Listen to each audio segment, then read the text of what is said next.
Hello, everyone, and welcome to the Dropped Kickoff for another week. My name is Nick Vasiliev, and I'm once again really super happy to be here. Definitely not for any sort. Oh. What happened? Wanna know. Hey. Wanna know. Hey. I knew this was coming. You know what the first thing? You know what the first thing these two bastards? The things that you have to do doing a podcast with two Waratahs fans, and you're the Brumbies fan. The moment that game was over, Nick Hartman was going hard, saying we are going to serenade you at the start of next week's episode, and here you two little fuckers are. Lap it up, Nick. It sounds to me like you've been partying like non-stop. You sound like far away in an abyss somewhere. Have you been partying non-stop since Saturday night? Yeah, I'm wearing the same clothes that I was wearing on Saturday night, mate. Still wearing them. I'm like that photo of Travis Head with the speed dealers on. That's me, mate. Yeah, it does feel like that. Nathan, I can see there you've got a 1-0. You can add it to your 10-0. I'm having a shit run at the moment in general right now. It's but it is to happen. You must have been in a good mood at the end of that night. Oh hell yeah! Was the giveaway the fact that we're actually recording this early in the week rather than on a Thursday to break the fourth wall here? This is again. We had to hear for so long about how the Waratahs are pretenders, and it's you've only beat the Highlanders and the Drua and Western Force. We now got a big scalp. What are you going to say now? We're back. I've already booked the table. I've already booked the tabletop bus to go straight through Anzac Parade all the way down Daceville, where we'll have a massive party. We're set. Title's coming home, baby. Baby. And just like that, the Tahs fans of old come streaming back out. One big win, and it's our year, baby. That's how it rolls. Is this how it rolls? Well, it's the universal truth. I feel, that Nick, you were very quick getting the memes and feeling a bit bitter after the game. I mean, I was surprised that one win in how many games it was has really kind of exposed this frailty in a lot of Brumbies fans. A lot of whinging, a lot of complaining. It's funny how there's no excuses about the refs. No excuse about the refs in 13 losses we've had, but all of a sudden, heaven forbid, you lose a game and all of a sudden it's the refs problems. Yeah. Funny about that. No, okay. It's all coming out here, isn't it? All the shit talking. I love it. But I will say, you can claim all the memes and stuff, but I'll have one moment of bitterness here. I think it's full credit to Steve Lenthal who takes the top spot for his meme, that Simpsons meme of to Dan, the cause and the solution to the Waratahs' loss to the Brumbies, which I thought was an outstanding meme. And to be fair, Hart, when you started it, you kind of said, what did you say on the chat? What did you say on the chat? I don't know. Fucking bit of Brumby meat tonight. Bit of meat bone. Let me get it. Oh, I wouldn't call them horses. I wouldn't give them that honour. They're more like families of the equine. The equine genus. It's one win. Yeah, and what a win it is. I love it. It is pretty funny.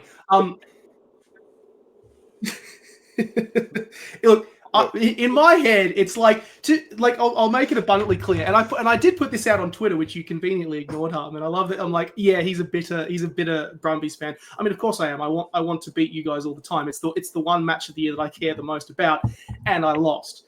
So of course I'm upset about it. But in fairness, the Waratahs were the better team. The rugby fan in me is like, well, the Waratahs were the better team, so you deserve to win. So I can't be as angry as I should be about the situation. Yeah, I'm sad about it, but I mean, the Waratahs played better, so I can't be pissed. My headspace is like, win a couple in a row, then we'll talk. It's like you've broken the duck. It's like that's my headspace. My headspace is the last team who won is a better team. Yeah. So I couldn't watch the game because I was at a 30th. And I got told that watching the game on my mobile was, quote, not cunt, which is a really confusing gay culture term for it's like that's not cool. So it's really confusing when you say, you dress as cunt and you're like, or whatever. Of course they say that. No one ever says my RM's not cunt, do they? But I was watching it, yeah, and then I watched it back on lunchtime. It was quite enjoyable, actually. And I kind of had the sneaky feeling that the Brumbies probably should have lost that game by a lot more. Such was the dominance. But I mean, yeah, I guess, yeah, Waratahs. I mean, we could get into detail, but Waratahs, yeah, crushed the Brumbies. But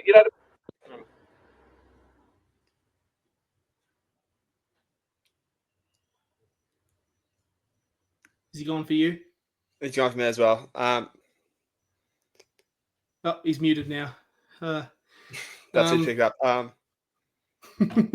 We've lost him in the wilderness. He's gone. He's disappeared. But we'll come back to Nick in a second. But there is a good point that Nick actually raises here that I agree with, and that is that I was surprised it was as close as it was given the contest. And for me, Nathan, the thing that... Oh, he's back! He's back! Pick up where you left off. Go. Pick up. We lost you for a second there, and then and now you're back. You dipped into the wilderness again. Well, get this right. I'm currently in the car. I'm picking up my girlfriend from netball and two of her friends. But I want to fucking talk. Anyway, she just rang me up to say she sprained her ankle. So, I mean, Jesus Christ. You know, guys? Shit. You should probably go and check that out. Well, look, I'm like 10 minutes away, so I've got enough time in me. But, I mean, I could go, Nick. I could go. Do you want to ask me a specific question? Well, look, let's poke your brain for the last 10 minutes that we've got you, and then I'll throw it. And then Nathan and I can fill folks in on the last couple of days of Super Rugby and Super Rugby Women's. So there was a good point that you mentioned, which I was kind of alluding to before when we lost you there for a second, which was I actually do agree with you that I think that the Tahs should have won by more than 5. And the thing that really stood out to me was, I think it's Nathan alluded to it earlier in the year, and we kind of noticed it on all their social media, was that the improvement of the Brumbies' physicality. The thing that really stuck out to me was that two-person tackle, that kind of the Tahs have been using. God, that made a difference. Like that physical contact and that physical battle was much better. And I think that proved the difference in terms of the Tahs winning the game and being able to have enough of a gap to effectively shut down the Brumbies' attacking weapons and options at their disposal. Yeah, I mean, it helps when your current coach is the ex-coach of the other team. Yeah, they really snuffed the Brumbies out. Like, the Brumbies just wasn't like they were out of ideas, but they just got taken out of the game, didn't they? It was all Tahs, you know. And speaking of physicality, it's also funny you say that because, yeah, I mean, that's what Dan loves doing. He loves the forwards bashing people. But, yeah, it was fucking fantastic. And it wasn't just the forwards as well. I thought the backs fronted up really well as well. You know, and shout out to my boy Jorgo as well. Like, fucking, even he was getting amongst it. That's what makes him so great, you know. It's like kind of like Marika. Sorry, I'm going off tangent talking about my boy Jorgo here. But, yeah, it was just fantastic from the whole team. I just want to make a point on Max. Like, I think it's something I wrote in our group chat and I want to expand on here. The wingers these days are ridiculous in terms of what they can create out of nothing. Like the speed, the talent, skill with ball in hand, the steps. Like they are the breed of winger these days is unbelievable. However, the sheer effort that Max Jorgensen has when it's an attack, defense, the work rate that he has across the park, it makes him one of the best wingers in the world. And that's not an exaggeration. He's 21 and he's one of the best wingers in the world, which just for that reason alone is he will work his ass off when you needed something the most. He just pulled out a bonkers chip and chase, one touch like his fucking Messi or Ronaldo or Mbappe or Massimo Longo, and just like timed it perfectly, straight through. Joe Walton scores in the corner. That's what decides your game. I think that sort of summed it up. It's like it felt like every big Waratahs player outplayed their Brumbies counterpart, except for maybe Alan Alatoa and Tom Hooper. They might be the only two you could argue. Oh,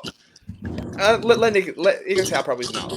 There's 3 out of the 15. I mean, you could even say not even Hooper because he did that fucking stupid suplex. Suplex, yeah. Just like got very lucky that dude landed on his ass.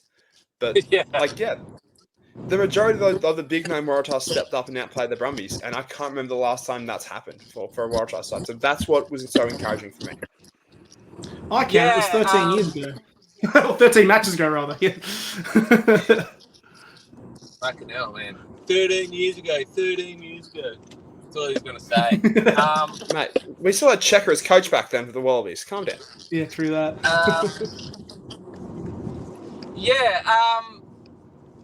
I just thought it was a great effort, considering some of the big boys are out. I mean, it's just, the Tahs, right? We really need them to shine, and I'm not saying that because I'm a Tahs fan, but because half the team's Wallabies, so we've got to make sure those boys are playing well before the big show later this year. But, yeah, just fantastic effort across the park. I mean, Lange Gleeson, what a freak.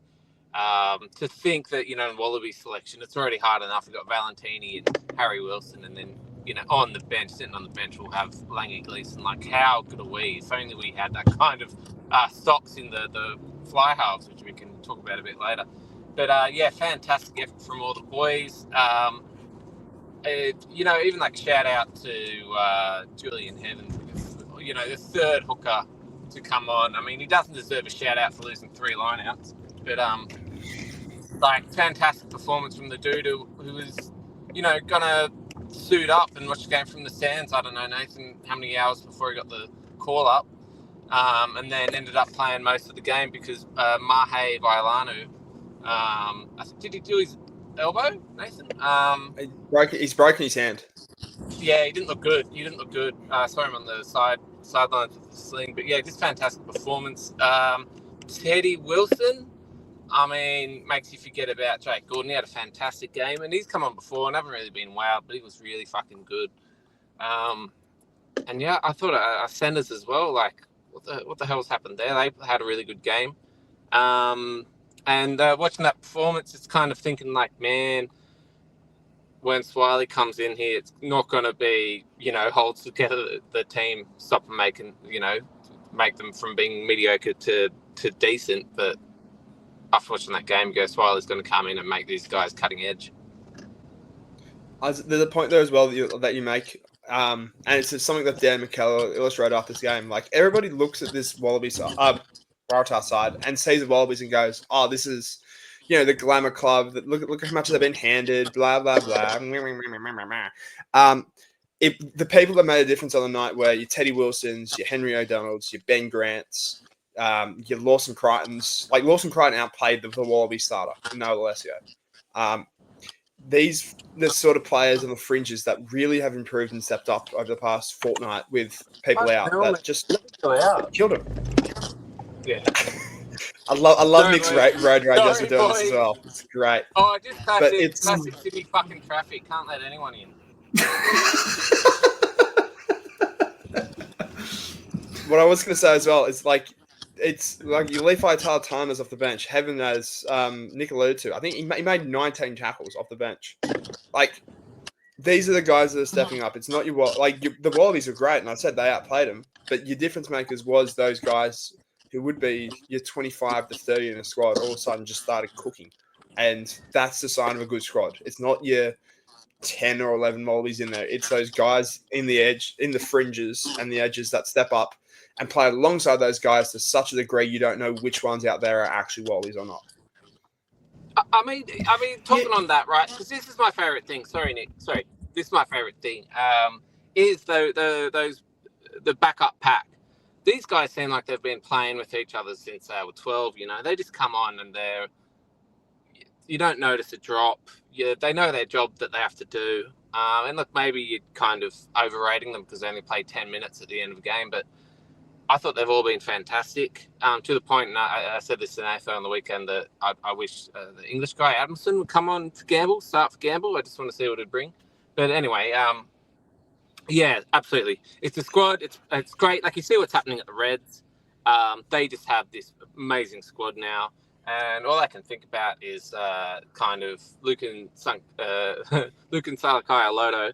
I remember he's saying like, when I went to play in England, everything kind of clicked for me because I was playing in the squad with 6 or 7 other locks, and half these guys, never reckon they're going to make the England squad, but that doesn't mean they won't make the England squad, but they don't think they can't, So he got pushed really hard in training, and it really made him a better player as opposed to here where he was just getting picked every week, and he was one of the senior guys when he was 24. Yeah, it's just I can see that come through and affect the rest of the squad, and I think like the end of this game and even the Reds game as well, it's just great to see. Yeah, I would argue probably while that Force victory was very strong and comprehensive, I think this is definitely the biggest scalp for the Tahs so far in terms of an idea of it, and the fact that like you say, Suli, he has lived in there. They got a couple of other players out as well. I think Piketty's out as well. Like there is a lot of good options there. And to be honest, even though I'm going to sound like Keating here for a minute, but it's kind of if we want all the 4 Australian teams to be good, and we are currently at a point right now where all 4 Australian sides sit in the top 6, which is unprecedented. If we want Australian sides to do well, they have to win a lot of these games, and these Australian derbies are critical in that regard. It has to be a tight contest, and it has to be that close. And so it's sort of a loss that Australian rugby, or if as a Brumbies fan, the Wallaby fan of me is like, well, this is great because it's the quality of between these 4 teams is really, really showing and really starting to come through now, and it needs to happen. For me, the only positive I can really take out of it, well, I can take, it was a disappointing performance from the Brumbies. It was a disappointing result that made me go, oh, God damn it, we were exposed in some key areas. I didn't think Malessia had a very good game. I think Debrasini played actually quite well when he came on. Like Nathan said, a lot of the players, I think Ikitau, again, Alan Alto, are probably the only players who probably bested their opposite numbers. And yet, they were within 5. They could have won that. I don't think they played a very good game, and yet they were within 5 away from home. I still think they still picked up a losing bonus point. They're still in the top 6. Yes, it's a loss, and it's the end of a loss, of a really amazing run of games. You're going to lose the game at some point. I think the real positive is that they'll take a lot from this, and it drives them to have a lot to kind of really focus on the next couple of games. They've got the Highlanders next week. They've got and then before the bye. So there's a really great opportunity there to kind of hit the ground running and get heading into the bye, and then have a very, very favourable run home after that Reds game after the bye in week 9. So, I mean, am I disappointed they lost? Yes, of course I am. But, this is rugby. I mean, we watch it for the fun contests and the amazing things like this, and there was always going to be a point that the Tahs were going to win it. So, take the rough with the smooth. I'll finish off with an actual salty reaction from Brumbies boy, which from overnight, which was all it took for the Tahs to beat the Brumbies was questionable officials, hiring an ex-Brumbies coach, and folding a Super Rugby club. Stir the pot. It's a simple strategy. Simple strategy. Yeah, it's winners win, losers have meetings. I like that. That's a good one. Nick, have we still got you? Or have you got to bounce? Yeah. I just want to say, Nick, players do what they want, losers do what they can. I like it. Enjoy the victory, guys. You did earn it. Yeah. I mean, we can talk about the officiating. I mean, it's probably one of those rare games where you can the Brumbies go, okay, we can see where we lost that, but also go, fuck, that was dog shit calls. I mean, everyone's talked about it. I got a text from my mate. He's like, I'm watching this game. Why the hell that try get brought back for a knock on?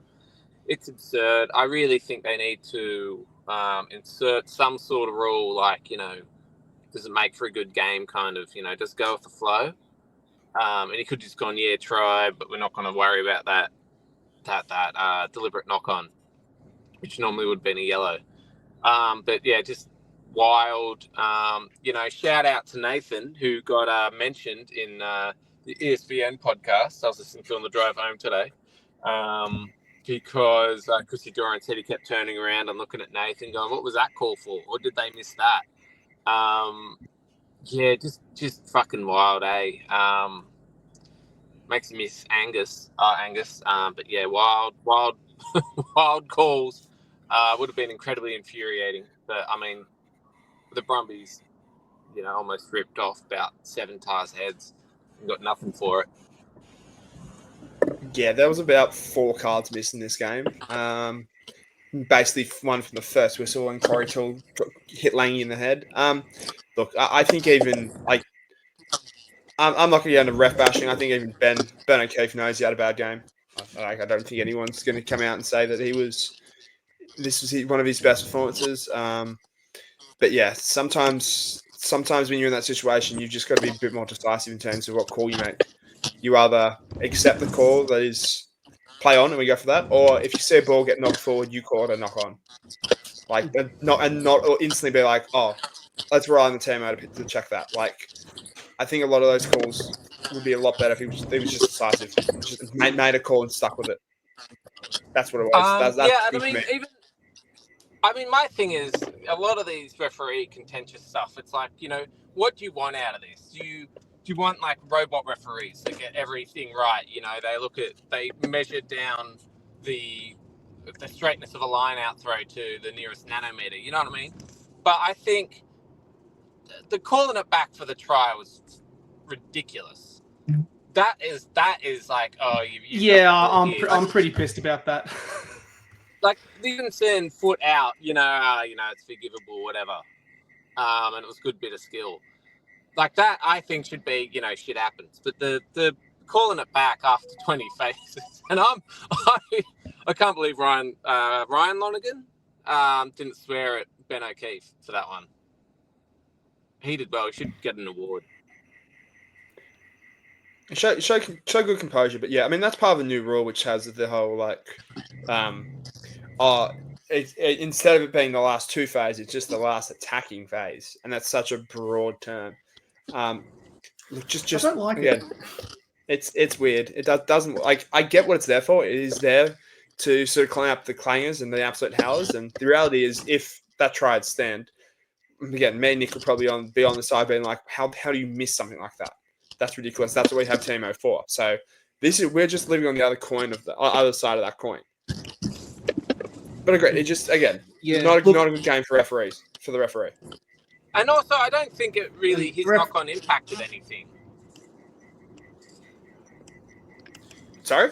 Like, in terms of the result? I don't think his knock-on actually impacted what actually happened. Like, it went a bit forward, like the tiniest bit forward, but they didn't get any advantage from it other than he kind of dropped it a bit. They scored 10 phases later. That's what else are you going to call it advantage for? Yeah. Like, anyway. That's your advantage right there. They hung on to the ball when they shouldn't, and they scored. Yeah, I mean, this goes to show the universal truth that nothing is perfect. Like no matter what side and angle you try and put it. I mean, to be honest, when I saw it, I thought it was a knock-on, and why didn't they stop it? Why didn't it happen? But sometimes you have those situations. I mean, there was one that happened on the Friday night. There was a couple of knock-ons in the Moana Pacifica Chiefs game, and there was the young 23 for Moana Pacifica scored his debut try, and the TMO went and looked back on it, and he knocked it on very, very clearly, grounding the ball, but they let the try stand. So it was kind of, everyone has clangers someday, and teams can have clangers, teams can be off, refs can be off. It's at the end of the day, I still think the Waratahs were the better side overall in terms of the actual game and that result, and I don't think the Brumbies played very well. So I'm not too fussed about it. The thing for me though is just, and I know that I kind of get the attack. I think attacking phase is kind of a bit more on the right track, but the fact it was the sheer number of phases that they went back to was kind of where it grinds my gears a little bit. Like, if an attacking phase lasts like 20 phases is a long time. It's a really, really long time. Like that's kind of where I'm like, well, technically, you could go even further back if you wanted to, which seems a bit ridiculous. Where constitutes the change of attacking phase? I don't know. That's kind of the thing I'm a little bit hazy about, but it is what it is. It is what it is. Yeah, it is what it is. Once again, it just sounds like salt from the other side. All right, boys. I'll have to go. But I might get back online if you're still about. We'll let you know. You'll see us. You'll see us in the chat. You'll know where we are. Thank you for another episode of Driving with Hartman. Road rage with Hartman. See you, boys.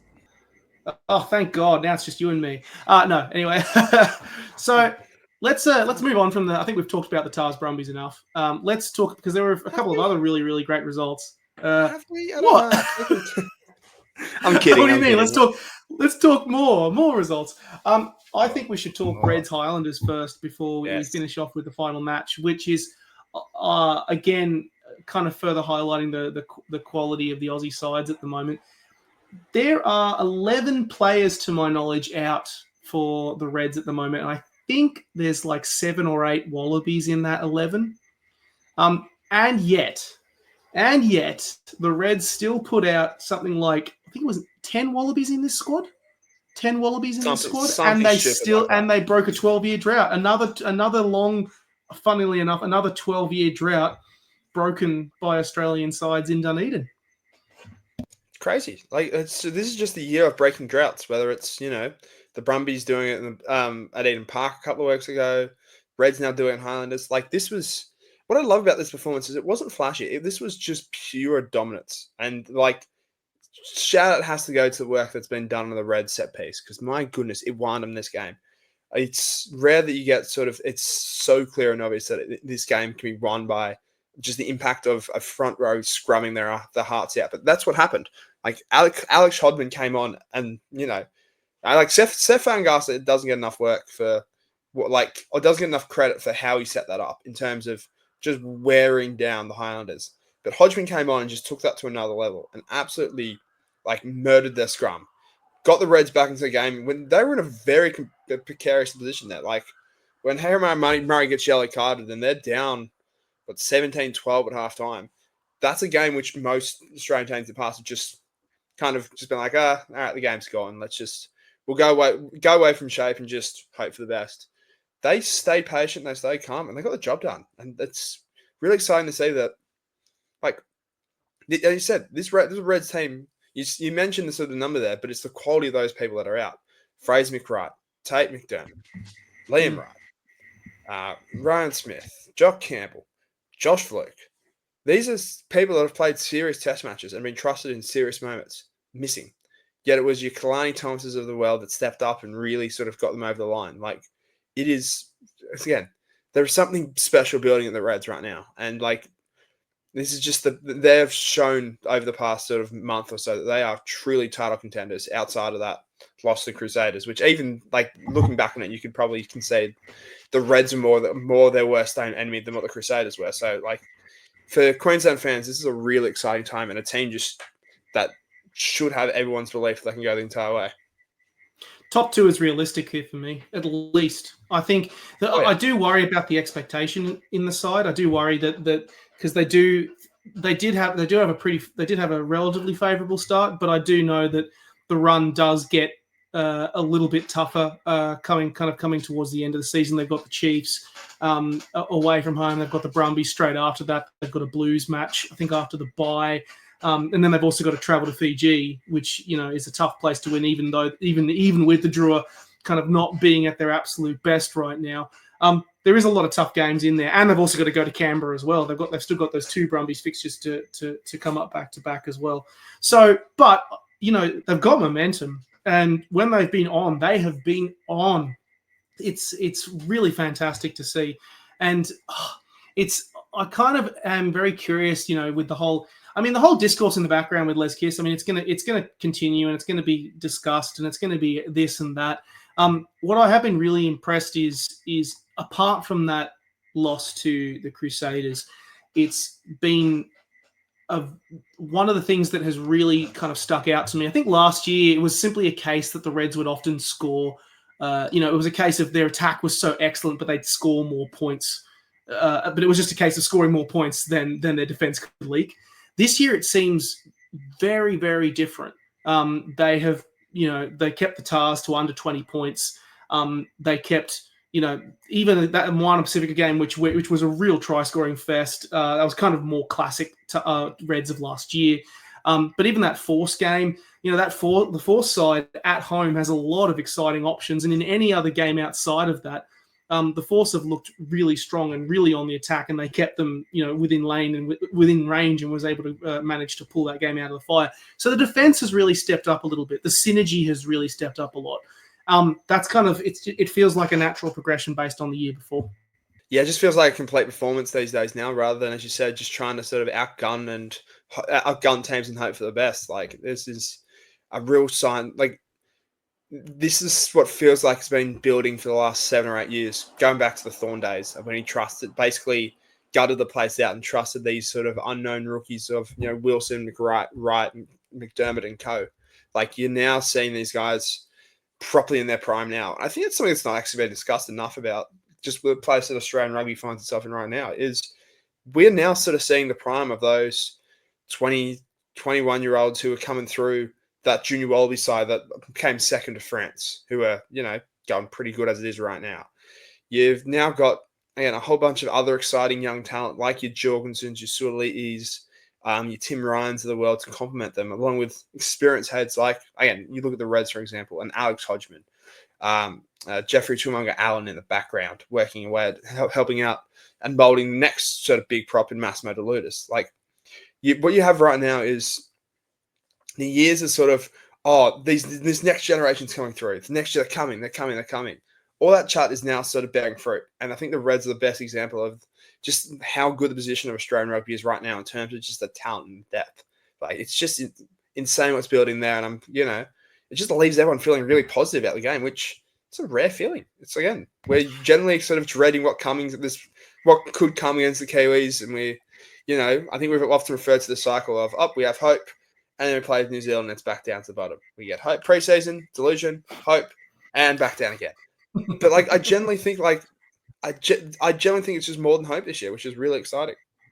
I think there is always some sort of thing that I'm worried about. For me, the big one is making sure and worrying that this isn't just a flash in the pan. That hopefully it can be the case of more things coming back. Is that who I see back there? Is that Nick Hartman? Hey, boys. Road rage. The road rage is back on. Is it just mate, you? I'm back, baby. In there, or is your partner with a sprained ankle in there? Yeah. Cheers. Say hi, bubs. Hello. How's the ankle? How's the ankle? You're all right? Look, I feel a little bit bad because I felt like it was very dramatic and it's not that bad. So I had to kind of keep up some appearances. I'm going to be okay. That's lovely. Great. Although, to be fair, though, when exclusive. Yeah. This is an exclusive. It But is. to be fair, I mean, like when you do sprain an ankle, like your initial thoughts are like, Jesus Christ, that really, really hurts. So I don't blame you for being like, ow. It's more of the embarrassment. Like, I've played sport before with this group of people, and I've already broken my foot once and my finger. And I'm like, if this is the third fucking time, they're never going to ask me back. You've now got the reputation. You're just the injury-prone person now.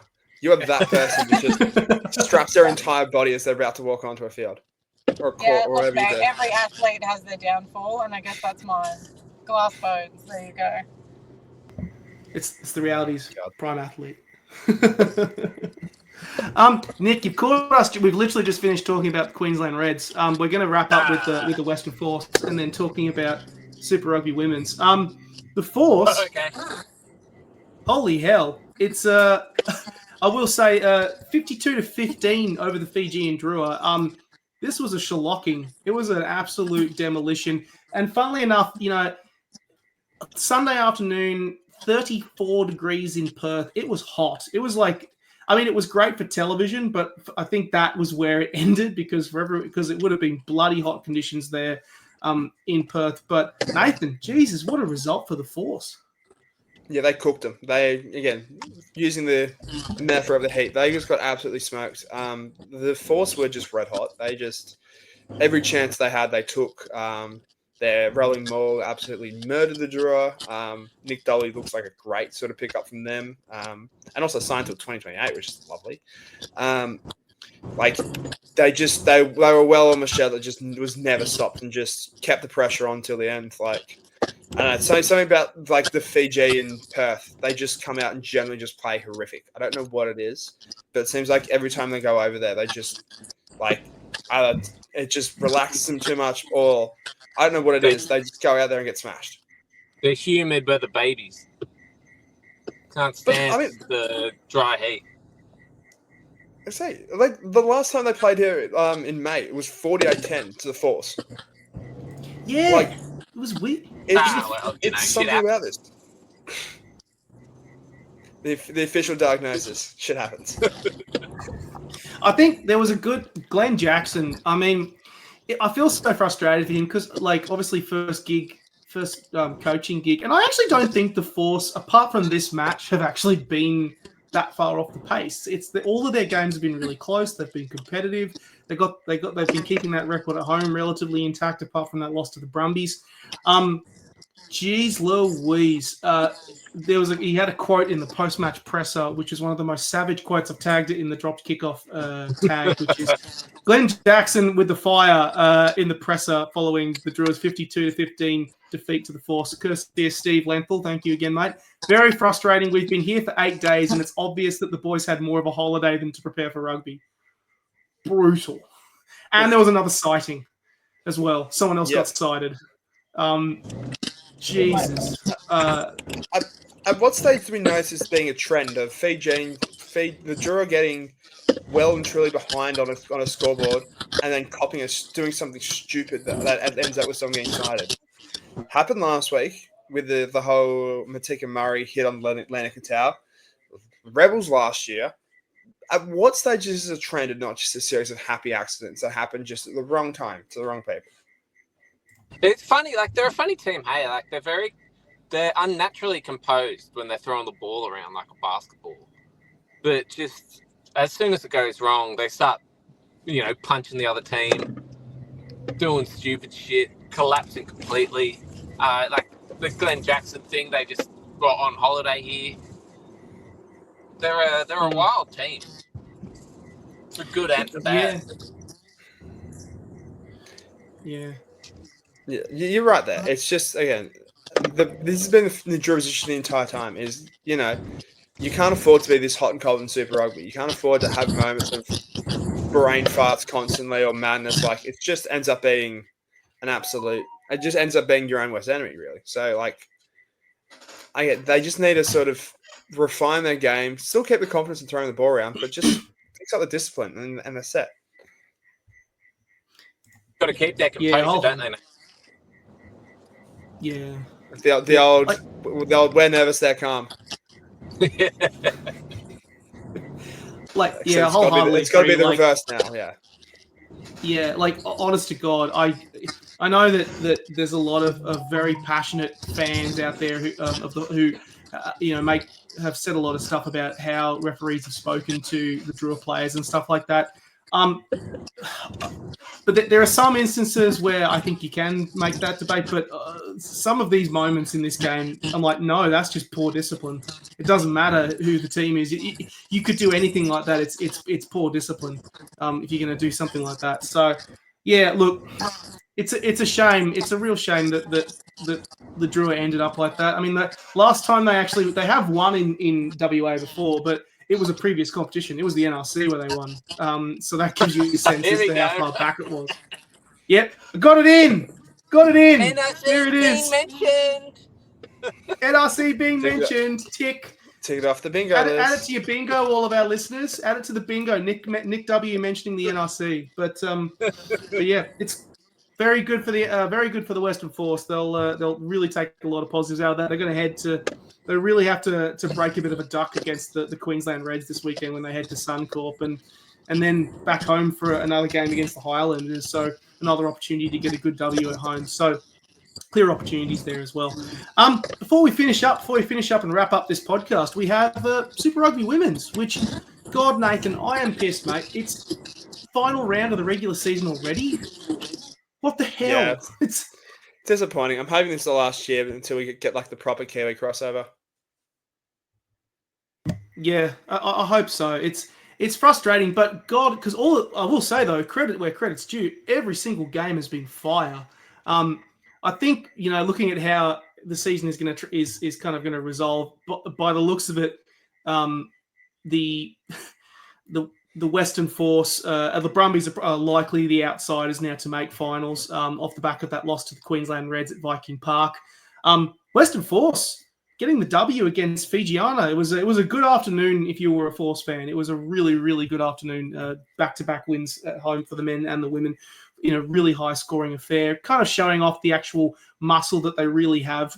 I don't really think that the Force have really kind of hit full cylinders yet in this series. Maybe because of the fact that the season is so short. Like you have to really hit the ground running quickly.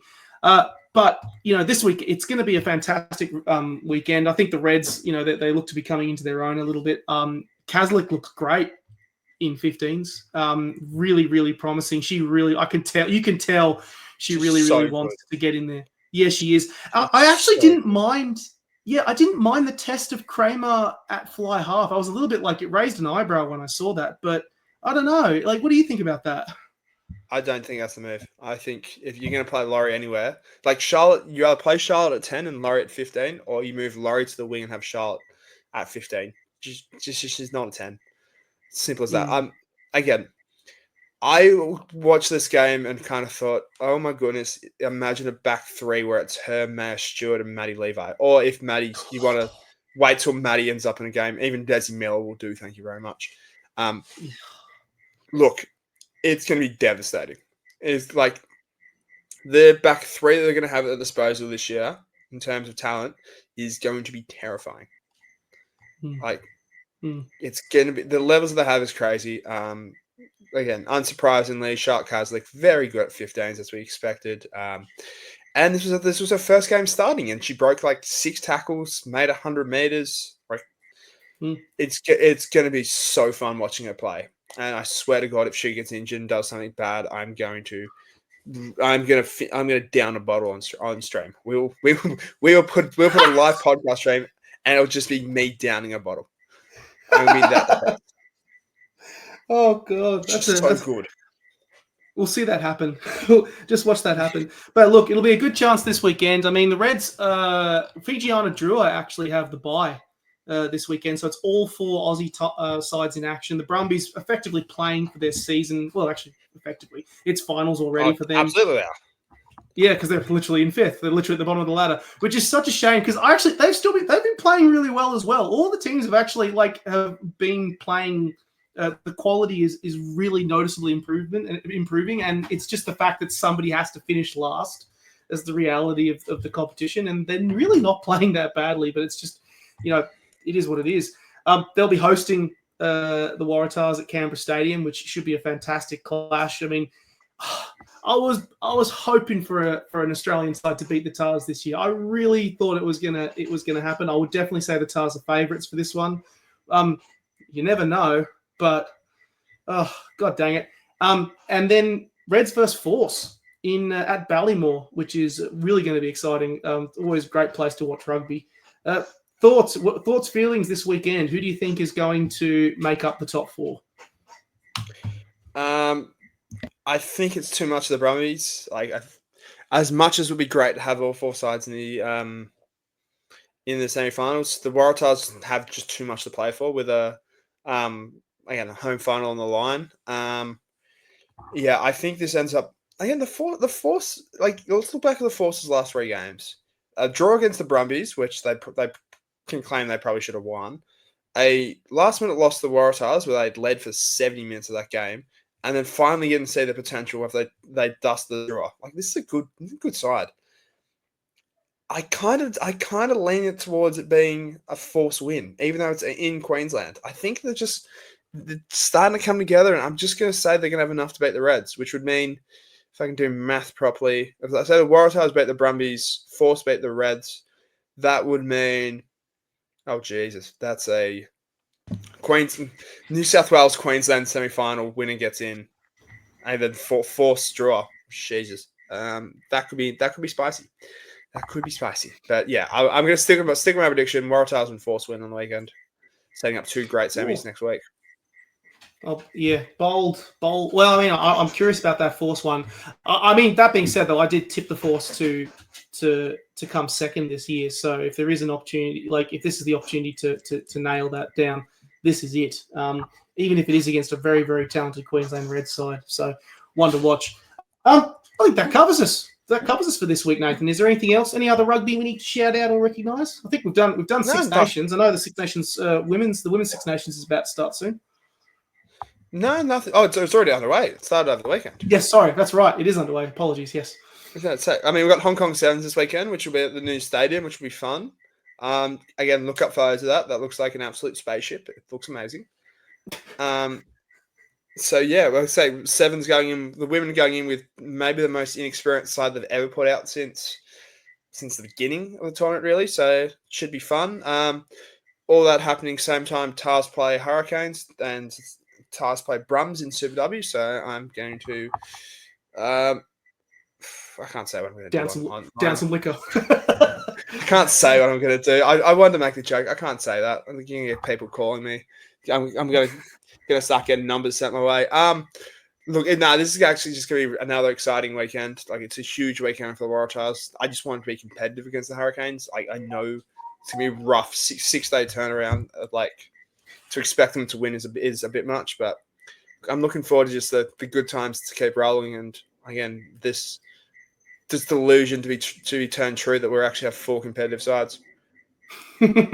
Fingers crossed it'll be the case. But look, should be an interesting round this coming weekend. On top of the 2 Super Rugby women's games, Brumbies Tahs and the Force and the Reds, there will be a reduced round of Super Rugby this weekend. Only 4 games, not the usual 5, which will be, again, the Hurricanes taking on the Tahs. Brumbies will be at home against the Highlanders. Crusaders taking on Moana Pacifica, and then an Aussie derby to round it out, the Reds playing the Western Force.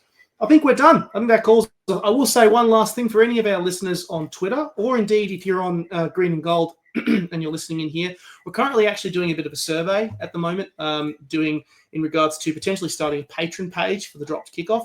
So we kind of have a couple of questions around it. First, basically, if you don't know what Patron is, it's basically a system where you can actually, if you enjoy the show, you listen to the show and you like it, you can actually provide us with a small donation, of anything like that. We can do extra things from that. We can give you early access to episodes. We can do things like exclusive episodes. We're kind of talking about it. If there's anything that you think, hey, you would like to see from us, we can do it. So if you're interested, shoot a message in that. Hop onto Twitter, give us a response, and tell us what you think, because we're kind of just tipping our toes in the water and seeing if anyone is interested. But let us know. If you pay enough money, I'll spill secrets on RA. For legal reasons, I have to say I will not do that. But if you have any questions, again, I could totally redact that last bit, and you would be in so much shit. Please don't. It was a joke. I swear. Well, here's hoping to another great weekend of rugby. I'm just hoping to finally get a W on the board, Nathan. On top of losing to the Brumbies and also going 10-0 against you, I also lost this round of fantasy thanks to Hermania Murray getting a score of -12. -12. I was livid. And not only that, Cody Taylor was out, and another player got changed. I think there was like a last-minute change with 2 of the teams, and I lost 2 players. So brutal. My fantasy's been lost by 60. Don't complain. You make it sound like you lost by 7. You went up against someone that no. I'm telling the truth here. You went up against someone who didn't have 4 players. Actually, I'll correct myself. Didn't have 5 players playing. Someone who scored -6. and you still lost by 60. I don't know what happened. I don't know what happened. Nick Dolly scoring 9. Nick Dolly cooked you single-handedly. Like and that was it. Yeah, he did. So it's Nick Dolly's fault. Great for everyone else except Nick Wasilius fantasy. In pretty much every way, shape, and form. Yeah, look, I think I'm just having my blues era. I'm just having my blues era right now of the of Super Rugby fantasy. It's just like the effort is there, but the results just aren't coming. But it may change. We might find out. Who knows? Thank you, listeners. Appreciate you tuning in, and we'll catch you the next time round.